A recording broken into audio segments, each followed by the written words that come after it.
Bonjour, depuis quelques jours et plus précisément le 21 juin, c'est l'été. Pour ce nouveau numéro de Rustica Mag, nous avons décidé de profiter du jardin, de son cadre reposant et de ses récoltes. Alors bienvenue dans l'univers Rustica. Au sommaire de cette émission, nous allons retrouver notre séquence gourmande, cuisiner la fraîcheur et le dépaysement en préparant un taboulé. Dans la foulée, nous retrouverons notre expert qui, dans la séquence jardinage, s'occupera de dompter la végétation des framboisiers. Nous découvrirons ensuite quel type de revêtement de sol choisir pour circuler confortablement dans le jardin. Et enfin, la séquence bien-être nous révélera les secrets de quelques plantes bienfaisantes entrant dans la composition de tisanes digestives. C'est l'été, le jardin est le décor idéal pour organiser des pique-niques et des déjeuners en plein air. À ce propos, le dossier du magazine Rustica de cette semaine vous propose quelques idées gourmandes. De l'apéritif au dessert, en passant par toutes sortes de tartinades, wraps et barbecue, c'est une farandole de recettes simplissimes, sucrées ou salées, que vous propose ce dossier festif et gourmand. Alors pour ma part, j'ai un véritable coup de cœur pour le taboulé, mais le vrai taboulé libanais, celui qui rassemble plus de persil et de menthe que de semoule et qui arbore une jolie teinte verte dans le saladier. Voici donc la recette, tout en images et par étapes, du véritable taboulé libanais.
Pendant que nous nous régalons, les végétaux, eux, poussent, se développent et prolifèrent.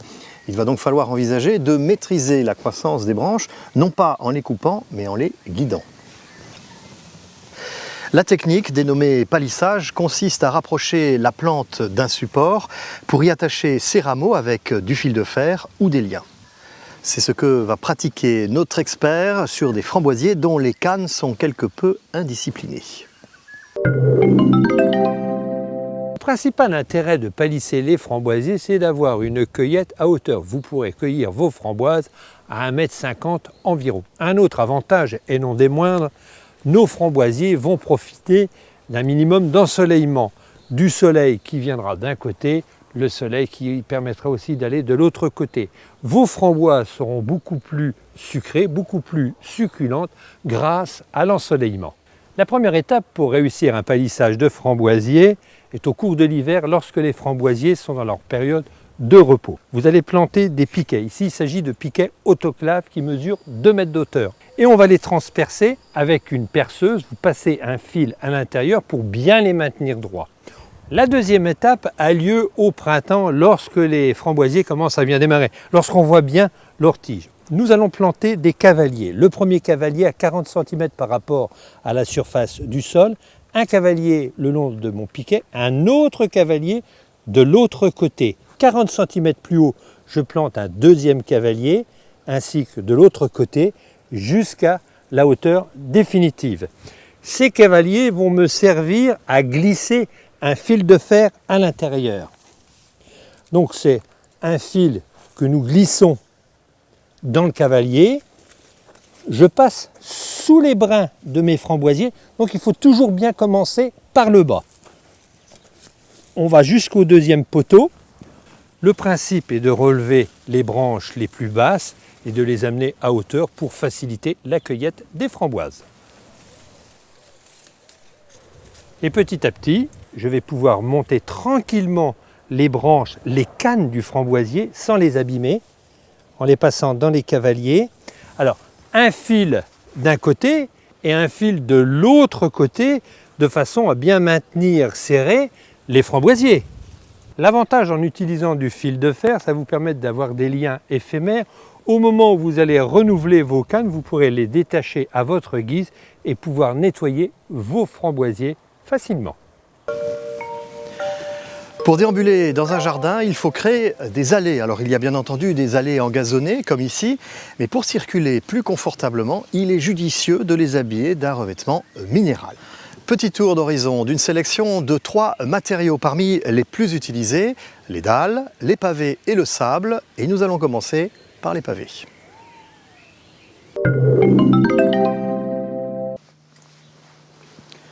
Les pavés sont d'un format réduit, ce qui les rend particulièrement intéressants lorsque les allées sont de petites dimensions. Facile à poser sur un lit de sable, ils présentent aussi l'avantage d'épouser le relief du terrain, notamment lorsque le jardin est en pente. Mais les pavés s'adaptent également très bien au tracé sinueux d'un chemin.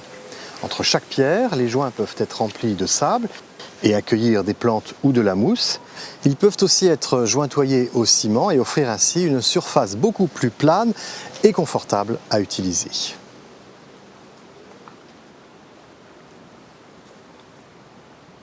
Les dalles en pierre naturelle, comme ici en pierre de Bourgogne, produisent un effet majestueux en raison non seulement de leur couleur ocre, mais également de la dimension importante de chacune d'entre elles. Posées de préférence sur un lit en béton afin d'assurer une meilleure stabilité, les joints sont eux aussi réalisés et remplis de mortier. On obtient ainsi une surface parfaitement plane et régulière. Lorsque le terrain est en pente, mieux vaut procéder par paliers successifs plutôt que de créer un plan incliné.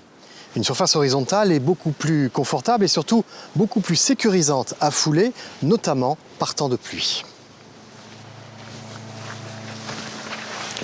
Le sable est un matériau assez peu courant pour habiller une allée. Habituellement, on utilise plutôt des gravillons.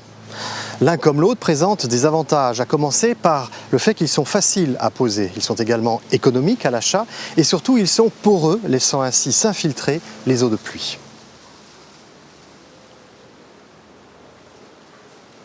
Ici, dans le jardin Agapante, le paysagiste Alexandre Thomas a préféré le sable au gravillon. De couleur claire, ce matériau met en valeur la silhouette des végétaux, mais il va également valoriser les différentes tonalités de vert du feuillage.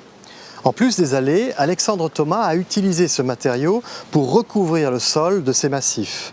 Un usage original et novateur qui évite le désherbage et qui produit un aspect toujours propre. Dans un jardin, ne vous limitez pas à un seul matériau pour habiller vos allées. L'association de plusieurs matières est à la fois esthétique mais aussi fonctionnelle puisqu'elle va permettre de distinguer les espaces de circulation des espaces à vivre comme cette terrasse. La nature est bien faite, jugez plutôt. Après s'être régalé, peut-être avec excès, des récoltes du verger et du potager, le jardin produit des plantes aux vertus digestives. C'est le cas de la sauge et de quelques autres espèces médicinales utilisées en tisane que nous présente l'ethnobotaniste Serge Guza. La sauge officinale est une plante magnifique qui est utilisée pour plein de choses. Dans le cas qui nous intéresse, ça sera une plante plutôt digestive, un antiseptique des voies intestinales. On l'accueille au printemps. Il faut quand même se méfier de la sauge, donc ne pas en mettre de trop. Elle a une saveur forte. D'ailleurs, dans la cuisine, on en met très peu justement parce qu'elle est très présente. Il faut faire très attention quant à l'utilisation de la sauge de manière prolongée parce qu'elle contient des principes actifs qui vont activer les oestrogènes féminins. Par ailleurs, c'est une plante cyclique, donc c'est une plante qui va favoriser l'expulsion des enfants. Donc une femme enceinte ne doit surtout pas en prendre.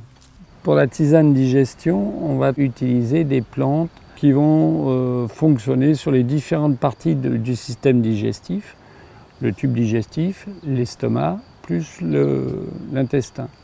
Donc on va travailler sur des plantes qui vont être antiseptiques des voies intestinales, comme la sauge, qui vont travailler sur l'estomac, qui vont permettre à l'estomac de se relâcher, des plantes qui sont comme la camomille romaine, qui sont des plantes antispasmodiques.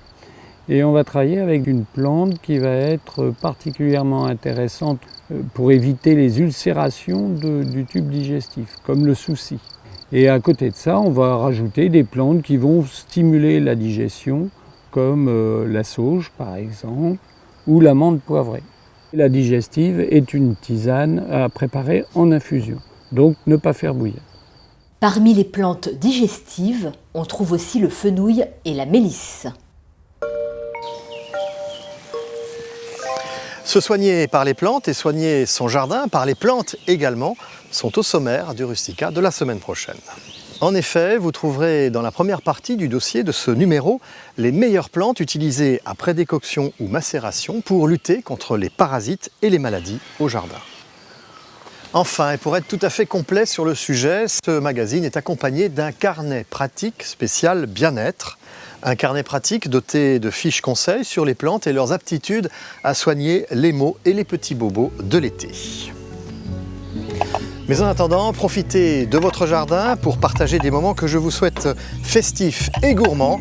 Et n'oubliez pas de nous retrouver pour le prochain numéro de Rustica Mag.